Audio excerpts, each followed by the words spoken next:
Sir, Valmik Karad हाच आता संतोष देशमुख यांच्या हत्या प्रकरणामधला मुख्य सूत्रधार आहे असं सीआयडीने आपल्या आरोपपत्रामध्ये नमूद केलेलं आहे. पण हे सत्य आहे, याच्यामागे काही हे काही लपवण्यासारखं नव्हतंच. फक्त राजकीय दृष्ट्या हे सगळं दाबण्याचा प्रयत्न होत होता, लपवण्याचा प्रयत्न होत होता. पण मला आठवतं की मी आणि संदीप क्षीरसागर यांनी ज्या दिवशी हे झालं आणि त्याच्यानंतर सातत्याने वाल्मिक कराड हाच मुख्य सूत्रधार आहे. तानाचे व्हिडिओ त्यांनीच बघितले. हा खून कसा करावा, म्हणजे त्या माणसाच्या अख्खं रंगातलं त्याच्या अंगातलं सगळं रक्त साखळलं.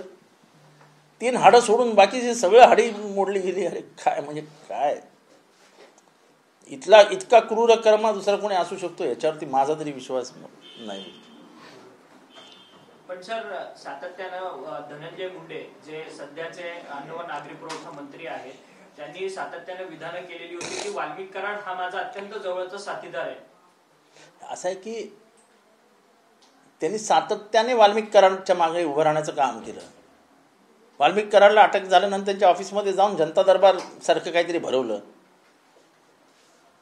इतक्या उघडपणाने एखाद्या क्रूर गुन्हेगाराचं समर्थन करणं हे योग्य नाही. तो माझा खास माणूस आहे हे इतकं उघडपणाने महाराष्ट्राच्या लोकांना सांगणं हे त्यांचं डेअरिंग आहे. धनंजय मुंडेंच्या डेअरिंगचं कौतुक केलं पाहिजे. आता झालं ना, आता सगळं सिद्ध झालं. आता कशाला ठेवलं मंत्रिमंडळात? म्हणजे आकाचा आका कोण तर झालं, आलं समोर आलं ना आकाचा आका कोण. पण सातत्याने धनंजय मुंडेंवरती सातत्याने आरोप होतात. त्यांच्यावरती हार्वेस्टरचा आरोप झाला. शेतकऱ्यांना हार्वेस्टर देतो म्हणून त्यांच्याकडनं पैसे लुबाडले. पीक विमा घोटाळा झाला. पीक विमा घोटाळा म्हणजे त्यांच्या एवढे घोटाळे मागच्या काही दिवसांमध्ये कुठल्याही एकाही मंत्र्याचे आलेले नाहीत. म्हणजे मंत्र्यांचे घोटाळे आलेलेच नाही आहेत. पण यांचे जेवढे घोटाळे आले आणि त्याच्यामुळे जे काही बदनामी झाली ती या सरकारची ना भूतो ना भविष्याची बदनामी झाली.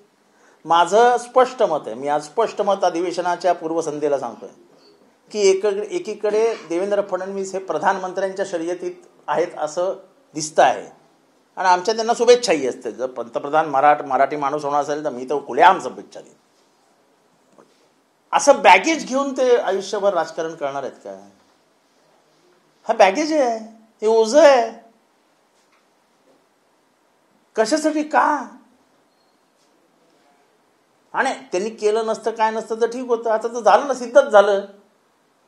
म्हणजे आधीपासूनच्या सगळ्या हत्या तपासा बीडमधल्या. तुमचे जे न्यायाधीश आहेत मुख्यमंत्री महोदय त्यांना सांगा की स्वतंत्र चौकशी आयोग चालवा आणि सगळ्यांना बोलवा आणि मग त्यांच्यानंतर तुम्ही निर्णय घ्या आणि मग तुम्हाला समजेल बीडमध्ये काय झालंय. म्हणजे जे बीडमध्ये झालंय ना ते अख्ख्या देशामध्ये कुठेही झालेलं. म्हणजे दाऊदविषयी लोक बोलायचे, दाऊदविषयी लोकांमध्ये म्हणजे दाऊदचंही लोकांशी वैर होतं. पण इथे इतकी दहशत आहे की लोक वाल्मिकचं नाव घ्यायलाही घाबरतात. आणि याचं कारण काय तर पूर्ण यंत्रणा वाल्मिकच्या मागे उभी. कोणामुळे? धनंजय मुंडे. इन्स्पेक्टर बदलायचा वाल्मिकचा इन्स्पेक्टर, SP आणायचा वाल्मिकचा SP, कलेक्टर आणायचा वाल्मिकचा. कोण आणायचं? धनंजय मुंडे. वाल्मिक थोडी यायचा मंत्रालयात फायली हलवायला. कुठल्याही मंत्र्याकडे गेलं की प्रवादे धनंजय मुंडेंचं काम आहे, करून टाका, टाक चाललं. त्या महादेव मुंडेचा मर्डर, बापू आंधळेची मर्डर केस, ह्याच्यात घ्या ना, खोलात जा म्हणजे तुम्हाला समजेल पोलीस यंत्रणेचा किती मोठा सहभाग होता याच्यात या लपवालपवीमध्ये. बजरंग बाप्पा म्हणतात की जवळपास 109 मृतदेह बीड मधनं सापडतील जर तपास झाला तर. असे नाही, आता ते मृतदेह सापडणारच नाही. त्यांची राख झालेली असेल आणि ती राख यांनी ट्रकमधून नेऊन टाकली पण आहे. हे इतकं प्रकरण सोपं राहिलेलं नाहीये. सत्ता आणि यंत्रणेचा वापर कसा करावा ह्याच्या पुढे जर आयुष्यात कोणाला असं करायचं असेल तर त्याची ट्युशन जाऊन धनंजय मुंडेंकडनं घ्या. कसं पचवावं आणि त्याच्यानंतरही कसं असं तोंडावर असं हास्य करत असं.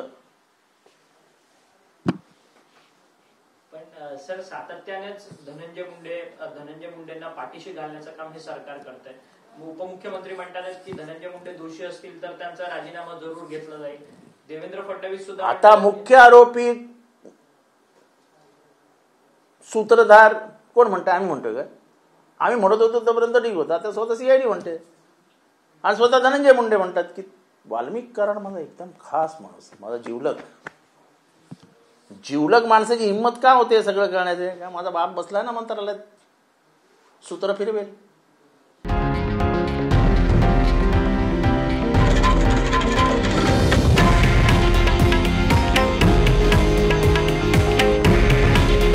हे आहे देशातील नंबर 1 न्यूज नेटवर्क आणि आपण पाहत आहात TV9 मराठी. काळजी तुमची, हित महाराष्ट्राचं.